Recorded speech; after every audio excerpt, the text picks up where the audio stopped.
안녕하세요. 오정입니다. 데이터 과학에 대해서 좀 공유를 하고자 합니다. 데이터 사이언스의 용어의 기원은 한 세 가지로 이렇게 조사를 해봤는데요. 일단 짐 그레이라는 분이 4차 과학의 패러다임으로서의 데이터 과학을 얘기한 것이 가장 음, 예, 이야기가 많이 회자가 되고 있고요. 1972년도, 1985년도에 또 이러한 분들이 데이터 사이언스라는 용어를 얘기를 했었습니다. 그래서 이러한 사례들로 볼 때 그 내용을 요약하면 과학의 네 번째 범주로서의 데이터 과학, 또 컴퓨터 과학의 대체자로서의 데이터 과학, 어떤 통계학의 그 한계를 뛰어넘고자 하는 이제 속 의미는 그런 게 있다고 봅니다. 그래서 통계 대신에 어떤 데이터 과학으로 정리가 될 수가 있겠고요. 근데 이런 데이터 과학이라는 용어에 대해서는 학술적인 정의가 없기 때문에 아직 정식 그 어떤 학술적인 그 용어로 얘기하기는 이제 어렵다라고 하는 얘기도 있습니다.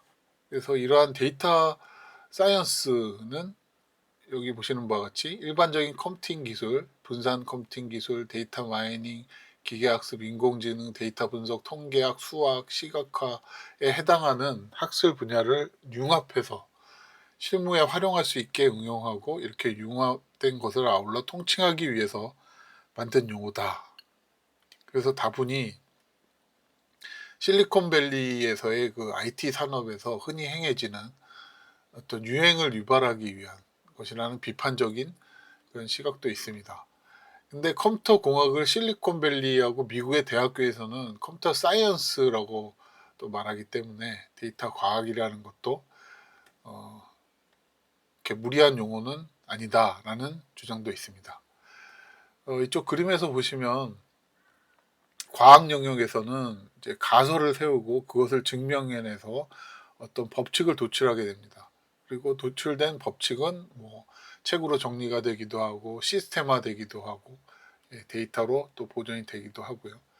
그리고 데이터 쪽에서도 각 영역에서 생산되는 많은 업무들에 의해서 생산되는 데이터들, 경험이라고 할 수 있죠. 그런 것들은 이제 팩트가 되는 거죠. 그런 팩트들을 또 모아서 데이터를 구축하고 하는 스코프를 가지고 있습니다. 그래서 데이터 과학은 이 두 영역을 같이 함께 하는 것. 그래서 모든 것을 증명하지 않고 모든 것을 경험하지는 않지만 가치를 도출함에 있어서 연관 데이터를 분석 활용하여 마치 증명한 것처럼 경험한 것처럼 신뢰할 만한 가치를 도출하는 것이라고 정의할 수 있을 것 같습니다. 이건 마치 뭐 그 모집단하고 표본 그 얘기 같죠, 통계학에서. 데이터 사이언스 용어와 개념에 대한 것들은 제가 여러 정보들을 많이 찾아봤는데 이쪽 전문가 칼럼이 설명이 가장 잘 되어 있는 것 같아요. 그래서 좀 더 보시고 싶은 분들은 이 링크를 참고하시기 바랍니다. 데이터 사이언스는 대량의 데이터를 분석해서 의미 있는 인사이트를 도출하는 학문으로 수학, 통계학, 인공지능, 컴퓨터공학 등의 원칙과 방법론을 결합하여 데이터를 연구하는 종합적인 접근 방식이다. 예. 그래서 데이터 과학의 주요 단계는 이 그림이 잘 설명을 하고 있는데요. 일단 업무에 대한 이해가 선행돼야 되겠죠. 그리고 거기에 맞는 데이터를 모으고 수집하고 또 데이터를 전처리하고 정제해서 데이터를 분석하고 또 이제 특정 목적에 맞는 그 데이터의 특성을 추출하고 분석하는 작업을 합니다. 그렇게 작업된 결과는 다시 이제 머신러닝이나 딥러닝 이런 도구를 사용해서 예측 모델로 모델링을 하게 되고 이제 결과는 다시 데이터 비주얼라이제이션을 해서 이제 서로 소통의 도구로 삼죠. 그리고 다시 이러한 과정들은 순환 반복이 됩니다. 그리고 이러한 과정은 우리가 그 전통적인 데이터 분석 방법론인 KDD, 또 크리스피 MD, DM 이런 것과 크게 다르지 않습니다. 거의 유사합니다. 그래서 이러한 과정을 거치게 됩니다. 데이터 과학은. 그래서 데이터 사이언티스트의 역할이 뭐냐 했을 때 이제 우측에 보는 그림이 굉장히 오래된 그림인데 제가 요즘에 보고서 다시 너무 잘 정리된 그림 같다라는 생각이 듭니다. 그래서 데이터 과학자는 전문가와 전문가 사이에서 해결 문제를 명확히 정의하고 적절한 데이터 사이언스 방법론과 프로세스를 제시, 또 직접 수행하거나 통제해서 의사결정, 전략, 계획 등을 수립하는 주도적인 역할을 하는 사람을 얘기를 합니다.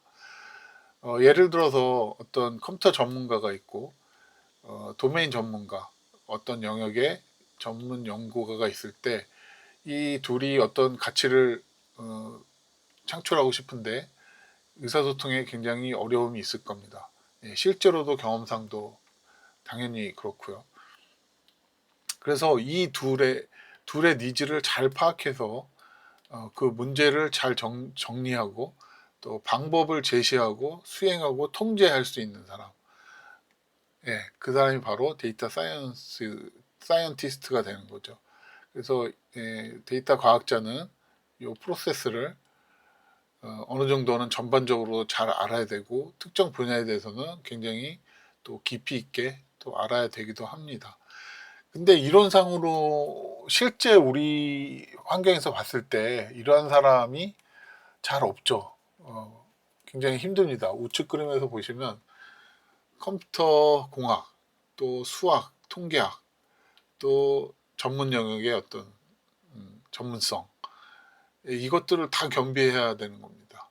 그래서 가령 컴퓨터 공학하고 수학하고 통계학이 융합되는 일이면 머신러닝, 딥러닝 뭐 이런 것들이 이제 발생이 되게 되고요.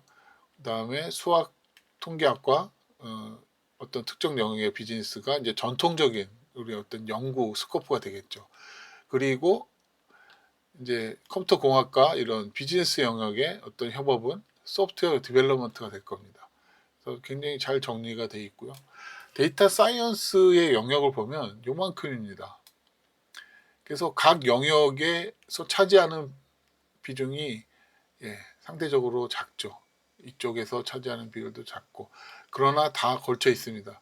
그러니까 이런 사람이 잘 없겠죠. 당연히 뭐 현실적으로도 많이 보지를 못했습니다. 그래서 이 뭐 질적인 것도 표현을 잘했지만 어떤 이런 양적인 것도 함께 표현을 잘한 그림 같아요. 이렇게 좀 이해를 하시면 좋을 것 같고요. 또 저 같은 경우도 그 토목공학, 수공학 전공인데 사실은 졸업 이후에 IT 쪽, GIS 쪽으로 이제 길을 바꿔서 이제 도전을 했었거든요. 그래서 저도 그냥 제 주장으로는 이제 데이터 사이언스를 하고 있다고 얘기를 하고 있는데 저는 이쪽 케이스에 해당하겠죠. 어떤 도메인 전문가 백그라운드를 가지고 학문적인 백그라운드를 가지고 있으면서 방법론으로서의 어떤 데이터 사이언스를 차곡차곡 좀 습득해 나가고 실무에 적용하고 하는 경우와 또 거꾸로 컴퓨터 전문가 쪽에서 그러한 중간자적인 데이터 사이언티스트로의 어떤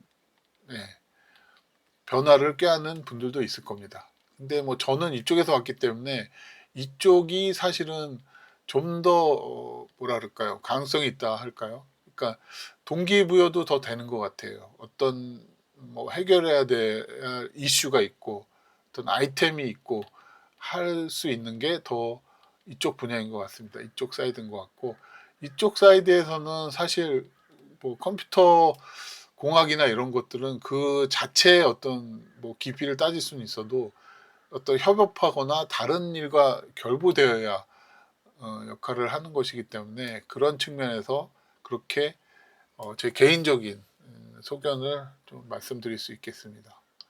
그래서 데이터 과학자의 역할은 이런 것이다. 근데 요 우측 그림에서 내가 어느 한 가지 또는 두 가지의 백그라운드는 어느 정도 가지고 있으면서 나머지 부족한 부분에 한 가지를 채워 나가는 것이 그나마 바람직하다고 봅니다. 이 세 가지를 모두 완벽하게 할 수 있다라는 거는 그거는 극히 어려운 일이 되고 있고요. 그래서 어, 대부분은 한 개, 두 영역에 걸쳐 있겠죠. 연구직에 종사하시는 분이라거나 그러면요. 그래서 그렇게 생각을 하시면 좋을 것 같습니다.